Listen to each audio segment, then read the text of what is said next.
All right, so that gets us to our introductions. My name is Rebecca Dugopolski. I'm an engineer with Herrera Environmental Consultants based in our Seattle office. I've been there about 18 years now, I think. So yeah, and I work mainly with small jurisdictions and large jurisdictions. So everything stormwater related, some design, mostly planning, writing stormwater manuals, and doing a little bit of design and monitoring and a lot of training. So if some of you in here may have seen me before leading a training. So, and Mindy, you want to introduce yourself? Hi, my name is Mindy Fohn. I've been with Herrera for 3 years, but before that, I spent over 20 years working in Kitsap area, City of Bremerton Public Works, Kitsap Public Health, doing pollution identification and correction. And then finally, my last 8 years with Kitsap County Stormwater Program.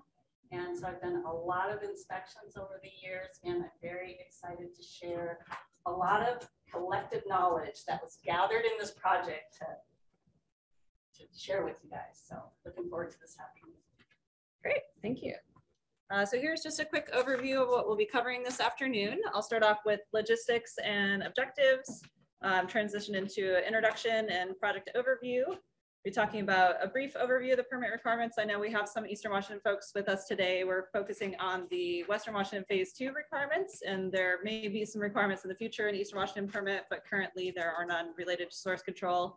But still good for you to know because that might be coming up in the future. We'll be giving a source control best management practice overview focused on the Western Washington manual, but a lot of those BMPs are similar between Eastern and Western manual.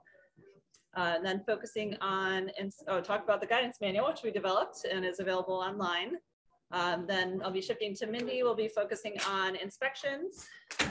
Then we've got a little bit on education outreach materials and implementation. And then we have wrap up and evaluation at the end.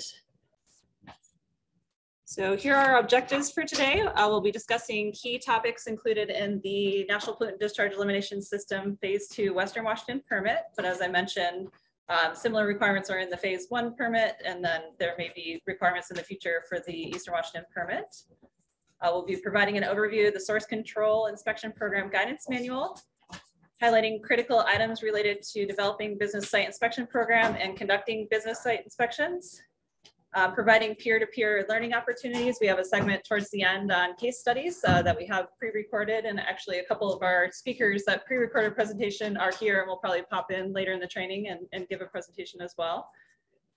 And then we'll practice using inspection forms for the field portion out in the field, asking questions and identifying potential business site issues. So that's kind of what we're covering today related to source control. I wanted to acknowledge our project funding and our project team for this. So this project has been going on since a couple years now. It's been a lengthy project. We had funding from the Stormwater Action Monitoring. So in Western Washington, permittees pay into the SAM program and use that to fund various projects, including this one. Washington Stormwater Center with Lori Larson is the project lead. Department of Ecology, I know we've got a couple of ecology folks in here today, but we had folks from ecology that commented on our materials throughout the project. We had a wonderful technical advisory committee with a lot of Phase 1 jurisdictions and Phase 2 jurisdictions with developed programs, and they provided a lot of great input throughout the project. We also reached out to the business inspection group and the pollution prevention assistance group throughout the project, since there is some overlap in some of their materials that they've developed and their goals, and so they helped us out with our content as well. All right, so I'm going to start off just talking a little bit about the overview of the project and what we worked on. So we started off obviously with some background research, taking a look at what was already out there. There was a series of interviews done by the business inspection group that this project built on. So we had some additional interviews with different programs. We also did a gap analysis of the existing business inspection group report that they put together and summarized some things we wanted to address in the manual. And then we also pooled together a bunch of education outreach materials. So there's lots of great resources out there that ended up going into the guidance manual. So from there, we moved into developing 3 priority sections for the manual. So there's 8 chapters total. We focused on the first 3 because there were some deadlines coming up for code and inventory. So we wanted to make sure the early release of those chapters, and everything is now posted on the Stormwater Center's website, so you can take a look at that. We also have the inspection training that we did last October. I believe we had a series of 4 in-person trainings. So we developed all the materials for that. And we're currently in the process of converting that all into an online training format as well. So as you have new staff come on board or staff changes in the future, those materials will be available through an online training as well. So I'll be covering that today. So next I wanted to shift into the permit requirements. I always like to set the stage for the reason why we're here today and what topics we'll be covering. So mainly, I mentioned the ordinances and source control inventory. Those are things that have already passed those deadlines, so we aren't focusing on those as much today. We're really focusing on the inspection program, our outreach and education materials, a little bit on enforcement, and of course, training is kind of what we're covering today. So those topics are all covered today in the training. So various deadlines for those. The phase 2 started their programs earlier this year. So some of you are new to your job. Some of you have been around for a while, but hopefully some of the things in this training today you can bring into your programs as you're ramping up in implementation. The next thing I wanted to cover was the inspection program itself. So the permit requires 20% of inspections of 20% of businesses' sites in your inventory annually. So what that could include, you see this little breakout of the pie chart here, that could include priority site business inspections, should include all credible complaints, could also include follow-up inspections and inspections where the inspector is denied entry. So the one thing to point out here is that you don't have to get through 100% of the businesses on your list. It could be a same group of businesses every year that you've got to inspect based on pollutant generating activities and making sure you're counting those follow-up inspections and inspections where you're denied entry as well. So that 20% isn't necessarily a set number of businesses. You can include some other things within that as well. Education outreach materials, we'll be going through these in more detail later, but just wanted to cover what is covered in the permit here. So education about activities that generate pollutants and applicable source control requirements. This could be done via mail, telephone, electronic, or in person. Could be done at one time, so there could be at the beginning of your program, sending out a bunch of materials, or spread throughout the permit term. One thing that Mindy will be covering is providing those materials that are tailored towards the sites that you're inspecting during your inspections. So if you're finding a business needs education on secondary containment, we have a flyer we'll share with you today, but there's materials related to that specifically. So it may be helpful to target your education outreach materials as you're out there doing inspections to what that site needs. All right, so next I wanted to cover what source control is. I mean, we're all here today talking about source control, so I just want to make sure we're all on the same page as to what that actually means.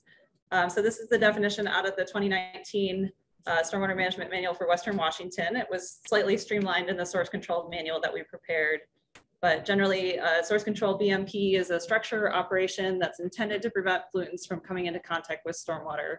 And that includes things such as physically separating areas or managing activities that are sources of pollutants. So sometimes you can separate those areas and make sure that doesn't come into contact with stormwater. And other times you just have to manage it on site to make sure that pollution is not getting into the stormwater. So that includes both structural and operational BMPs. So structural BMPs are physical, structural, or mechanical devices or facilities. So those are things that are designed to prevent pollutants from entering stormwater. So that would be something like a covered area over a fueling area. So making sure that the water that's falling on the fueling area is being prevented from getting in that area where spills and drips could occur. Then we have operational source control BMPs, and those are non-structural practices. So we'll be covering those today, but those could be things such as training, having a pollution prevention team, general good housekeeping. So there's lots of things that fall within that basket that aren't structural activities, but still would prevent pollutants from getting into stormwater. Next, I wanted to cover the BMPs that are included in Ecology's manual. And as I mentioned, these are similar in the Western Washington manual versus the Eastern Washington manual. But what I'm presenting today is the structure in the Western Washington manual. So in that manual, the BMPs, source control BMPs, are grouped into 7 different categories in volume 4. So we'll be running through each of those briefly today. And basically that's kind of the heart of what you're taking a look at during your inspection. So as you're seeing these different activities going on, the BMPs in the manual are your reference point to go back to and provide that guidance as to what might need to be done at that site. So it may be helpful to have a hard copy binder with some specific source control requirements or BMP fact sheets that you bring out in the field with you. If you've got a bunch of restaurants you're inspecting, maybe you have a separate restaurant binder or fact sheets or handouts that are related to that. So just taking a look at the different types of businesses that you have and what some useful materials might be as you're out in the field taking a look at those sites. So I'll be running through each of these. So the first one here are BMPs that are applicable to all sites. So as I mentioned, these are mainly operational BMPs. So that includes things like forming a pollution prevention team, preventative maintenance, good housekeeping, spill prevention cleanup, inspections and training also fall under that basket. And so we'll focus on preventative maintenance, good housekeeping. There's lots of good content included here. This is S454 BMPs. So this is one I point to pretty frequently. It's just general good housekeeping things that you're doing on site to prevent pollutants from getting into stormwater, and includes things like sweeping quarterly or more frequently, using drip pans to collect spills and leaks, cleaning your stormwater facilities regularly, using dumpsters, garbage cans, drums, and comparable containers, and promptly repairing or replacing cracked or damaged secondary containment. And there's a bunch more. So that's one you might want to point to and have a reference copy of that. There's lots of good information included in there. And that's a lot of what I see when I'm out at sites is just general housekeeping is sometimes not the best at various sites. So taking a look at that and having something to point to there is really helpful. The next one I wanted to focus on that I see pretty frequently as well is the spill prevention and cleanup. This is the S455 BMPs.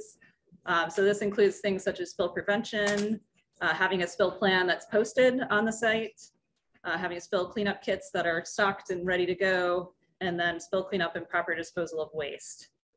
So some common issues that we see include not having a spill kit, spill kits that are not in the correct locations or in a locked area. I often see spill kits labeled, but it's behind a locked cabinet, and not everyone has the key to that cabinet.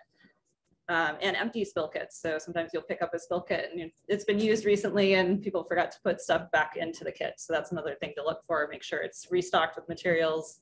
In the event of a spill, those will be there ready for the next spill.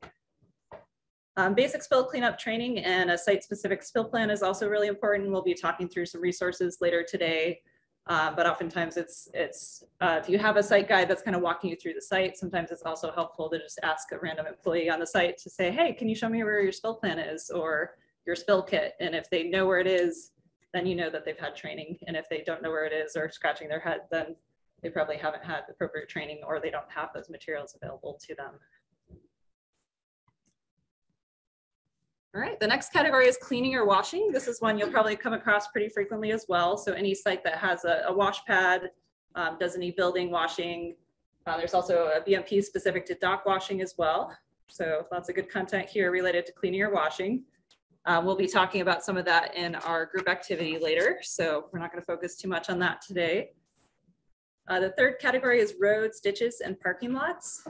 So this includes a variety of things. A lot of these are more public utility oriented, so you may not see these on private sites as frequently, with the exception of obviously maintaining stormwater drainage and treatment systems if those are on a site, and parking and storage of vehicles and equipment are ones that come up pretty frequently. Category 4 includes soil erosion, sediment control, and landscaping BMPs. So there's a mix of BMPs included here. We've got landscaping and lawn vegetation management is one. There's a lot of information there. There are 8 categories of BMPs related to soil erosion, sediment control, and landscaping. The one thing to note here is for some reason fertilizer application is in other source control BMPs. So here we've got information on pesticides and fertilizers, but you've got to look for fertilizer application in the other source control BMP category. The 5th category is storage and stockpiling. So this is storage of liquids, food waste, dangerous waste. This one here, the outdoor storage or transfer of solid raw materials, that'd be anything stockpiled on a site. So that could be in a pile, in a bin. A lot of times those are uncovered. So taking a look at how things are stored and what might be migrating into stormwater. And in Eastern Washington, temporary fruit storage is probably one that pops up more frequently than we see in Western Washington. So focusing in on storage and transfer of solid raw materials, byproducts, or finished products. This is the S429 BMPs. So this is one where it's important to look at what's being stored. So that could be erodible or water-soluble materials such as soils, road de-icing salts, compost, etc. And could also be things like logs, bark, lumber, metal products. So a lot of times people think, oh, it's just logs, you know, that could be outside, but a lot of times that wood is treated, and so we do have to look about how we store that, and if it's all in a contained area altogether, that could be a larger source of pollutants than dispersed throughout a city or county. So some things to note here are, you know, making sure things are covered if possible, regular sweeping, not hosing things down. There are different requirements for covering depending on the size of the stockpile. So taking a look at that in terms of whether that can be temporary plastic sheeting or should be a more permanent cover or bermed area to prevent those contaminants from getting into the stormwater. A lot of times too, I'll see a stockpile right next to a catch basin. So that's getting into the catch basin and filling that up pretty easily. So also looking to see, are there other areas on the site where those stockpiles could be placed so it's not going directly into that catch basin that's right next to the stockpiles. The sixth category is transfer of liquid or solid materials. So this includes 5 categories of BMPs. We'll be focusing on fueling at dedicated stations today, but there's also information on loading and unloading, mobile fueling, and in-water and overwater fueling as well. So for fueling at dedicated stations, this is probably one that most jurisdictions will encounter. You'll have gas stations, and taking a look at how things are stored there, making sure that there's a posted spill plan, making sure that they have suitable cleanup materials and have signs posted in accordance with the fire code. Newer and substantially remodeled fueling stations should be covered and drained to an oil water separator. You may have older stations that have been in place for a long time that may not have those things. So just taking a look at whether it's a newer fueling area, whether there is a possibility of covering it. I've seen the full gamut of fueling stations at various facilities we've been to. So oftentimes if it's uncovered, just looking to make sure that they have it in a managed area that's not interacting with stormwater as much as possible. If they could put in a berm or something else to contain spills if there were one to occur. And then the last category is the other source control BMPs. So I think these are just where all the other BMPs ended up that didn't seem to fit neatly into the other categories. This is slide 1 of 2. So there's 22 different categories in this section of the manual. Some of these are very specific to certain business sectors, such as something like commercial animal handling, composting, printing operations. Those are very specific to certain types of businesses, which may or may not occur in your jurisdiction. Maintenance and repair of vehicles and equipment. So there's S414 BMPs. That's one that comes up pretty frequently. You should take a look at that full list and just see what applies to your jurisdiction. Some of the strategies kind of go throughout various BMPs here, and some common strategies include covering or containing and sweeping areas where pollution generating activities occur. All right, here's slide 2 of 2. Some of these are more focused on events, so things like color events, so that may not be relevant for your business inspection program. Some are very specific to residential areas, such as pet waste management, but some of those may overlap with multifamily, residential, or illicit discharge complaint response. So there may be some BMPs in this list that may be useful as well. And then the last thing I wanted to cover, I mentioned that fertilizer application is kind of floating out there. So all of these different BMPs used to be lumped together under one general landscaping, lawn vegetation maintenance, and it's now been divided out into 5 different BMPs sections. So make sure if you're looking at a site that has a lot of pesticide fertilizer storage, just know that that occurs in 4 different sections in the soil, erosion, sediment control, and landscaping section, and also fertilizer application itself floating out in the other source control BMPs section. So it's kind of been spread out. So there's more information there to take a look at if you have a site that applies to. So that was a pretty quick overview of the manual. Any questions on that or the source control BMPs? You know, it's just something to lay the groundwork for recommendations that you're providing when you're out at sites and doing inspections. So, okay, all right, we'll move along. All right, so next I wanted to cover the guidance manual. So as I mentioned, part of this project was developing an online guidance manual. It's posted on the Stormwater Center's website. You don't have to write down that full address. You can get to it just by looking at Stormwater Center or just Googling Stormwater Center, and source control should get you there. It's a hybrid format, so you can web navigation and also downloadable PDF chapters. So there's lots of great resources that we've stored there. Along with each chapter, there's supplemental resources in the online resource library. So lots of great materials to look at there. And I'll be walking through what some of those are that may be useful to you. So it's an 8-chapter manual. The first 4 chapters are listed here, along with the permit references from the Western Washington permit. So the first 3 chapters were originally posted in December 2021. And we did update those in April 2022, so last year. So if you downloaded the chapters when they first came out, make sure you grab the more recent ones.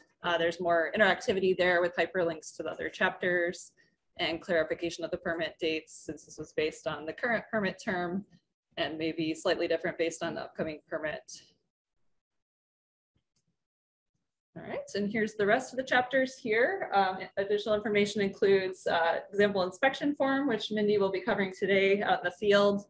Along with the hard copy form we also have an electronic form that you can take and modify in Survey 123 format. There's also resources with chapter 7, including spill plan resources and some flyers that we developed specifically for the project that we'll be covering today as well. So those were posted just earlier this year.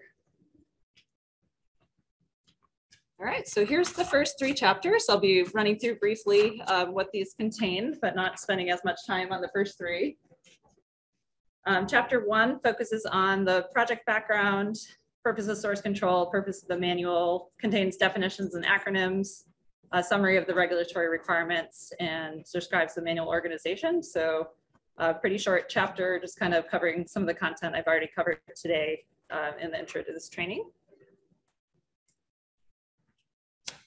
Chapter 2 focuses on source control codes, ordinances, and enforcement policies. So Mindy will be covering a little of that today related to enforcement, but lots of great information there. If you're thinking about changing your code in the future, I know most folks already have the code in place, but there may be some things in there in terms of code updates in the future to make things easier for your program to implement.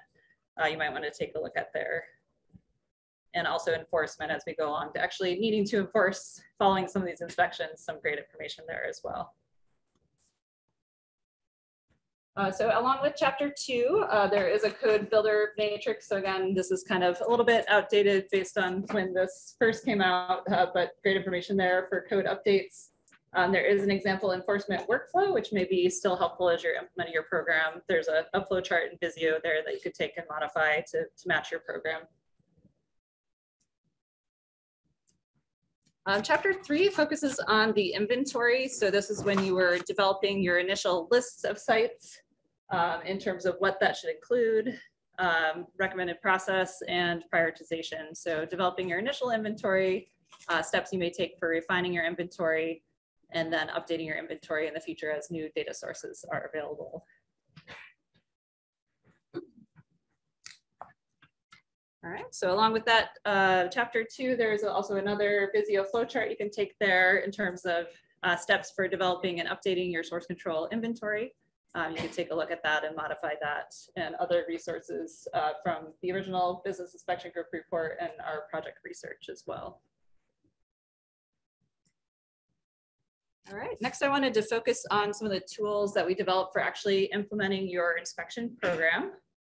So starting off with chapter 4, developing your business site inspection program. So Mindy will be covering this content today, but that includes permit requirements, policies and procedures, so preparing your standard operating procedures, assigning staff roles and responsibilities, potential sources of funding, and program coordination. So there's other programs that are out there doing inspections, and so talking about how you might want to coordinate with those folks that are already out there doing inspections at some of the same sites that you may be looking at.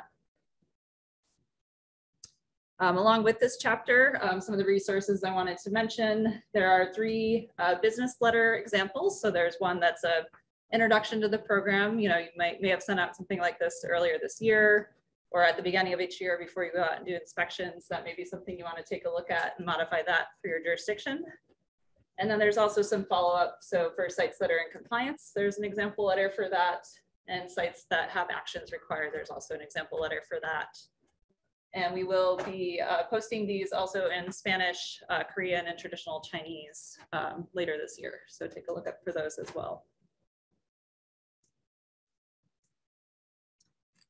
Chapter 5 focuses on actually going out there and conducting the business site inspections. So this will include example equipment and materials, guidance for new inspectors, and the inspection process, which would include pre-inspection activities, so preparing for the inspection, actually going out and conducting the inspection, and then follow-up activities. And that's kind of how our modules are broken up today. And also in the online module, we have those same steps as well.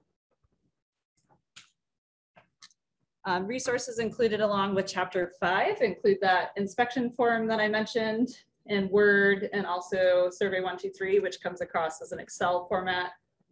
There's also a short guide to implementing that template in Survey 123 and how you get that data into Survey 123. So there's some great information there on how you would use these and modify them for implementation in your program. And also other example inspection forms if you want to take a look at some examples from others as well.